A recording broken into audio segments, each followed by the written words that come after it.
Yo, what is up guys? This is Pedro here. So we got some news. The Washington football team is signing veteran tight end Ricky SealsJones to the roster. So we'll talk about that move and how it affects the tight end room moving forward. So if you guys are new, make sure to subscribe for Washington and NFL content. So let's get right into the video and let me know down below in the comments if you guys do want to see my reaction to day one of OTAs for the Washington football team with some highlights sprinkled in. And if you do, I'll post that video tomorrow with actually, highlights from day one and day two. So let's get right into the video. So we're signing Ricky SealsJones, and I'm going to assume it's most likely to a 1-year deal. A lot of with a lot of veterans, it's usually a 1-year deal, and we probably, are getting him for very cheap, maybe even the minimum. And now our tight end room includes Logan Thomas,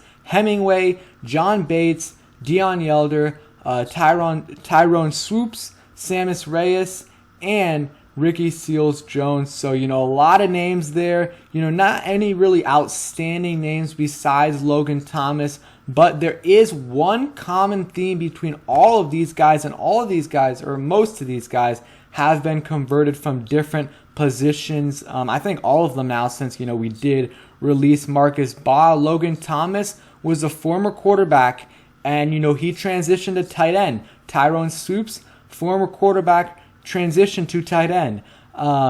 Cantrell, I think we moved on from him, but Sammis Reyes was a college basketball player, moved to tight end, and Ricky SealsJones played wide receiver, I believe, at Texas A&M and transitioned to tight end at the NFL level. So there's a very common theme there that they like to do. And, he played wide receiver at Texas A&M and was an All-American basketball player in college. So he has that basketball background as well. Has 60 grabs and 8 touchdowns since coming into the league in 2017.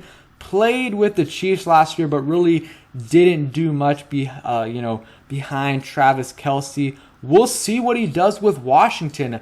Let's go ahead and look at his stats, and then we'll talk about, his possible role on the Washington football team. So he only played in 2 games last year, didn't get any catches. 2019 with the Browns, played 14 games, 14 catches for 229 yards and 4 touchdowns. So solid numbers, not anything great, but, solid for a second tight end. Had averaged 16.4 yards per catch. 2018 was his best year, 343 yards, 34 catches, 15 games, and 1 touchdown. In his rookie year, he had 200 yards, 16.8 yards per catch, and 3 touchdowns. So, 8 total touchdowns, almost 800 total yards, during his career. So nothing outstanding, but he's still relatively young. I believe he's 26 years old. He's 6'5", 243 pounds. So, that ideal,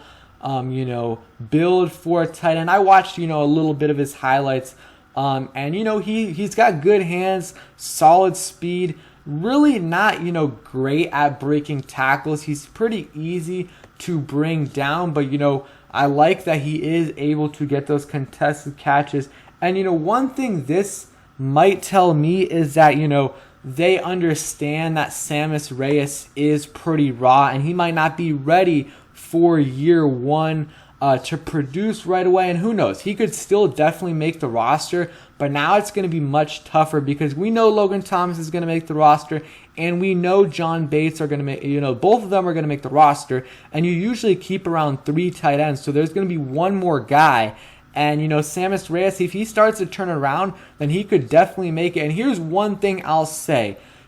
Players, especially someone like Sammis Reyes, who never played football before, he's going to get a lot of things to work on this offseason, starting in rookie minicamp and OTAs. There's going to be, P. Haener's going to be telling him a lot of stuff. And let's see how much he improves coming into training camp and coming into the start of the season. But Sammis Reyes, Tyrone Swoops, Ricky SealsJones, and Deon Yelder, all those guys are going to be competing for that 3rd tight end spot, and Tamarick Hemingway. All those guys are going to compete for that last tight end spot, and it's going to be very, very interesting. I think Ricky Seals-Jones is probably the front runner just because he's had the most successful career out of any of these guys. But, Sammis Reyes definitely has a chance, and these other guys do as well. And, I think it's a solid signing. Again, nothing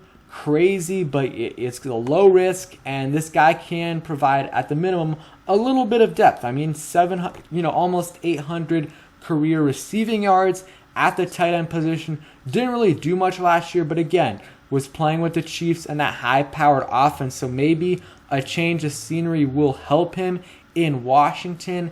And if he makes the roster, which definitely a possibility he does, then he's going to be that third tight end. And I'm not sure about his blocking, but I'm going to assume it's not amazing just because he did transition from receiver. But who knows?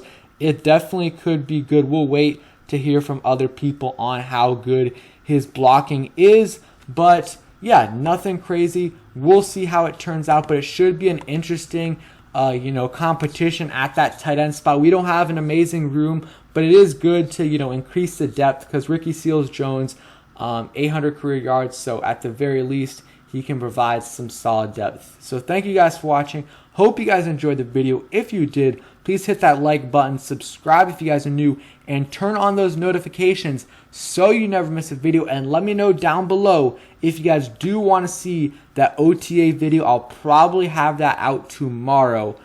Peace.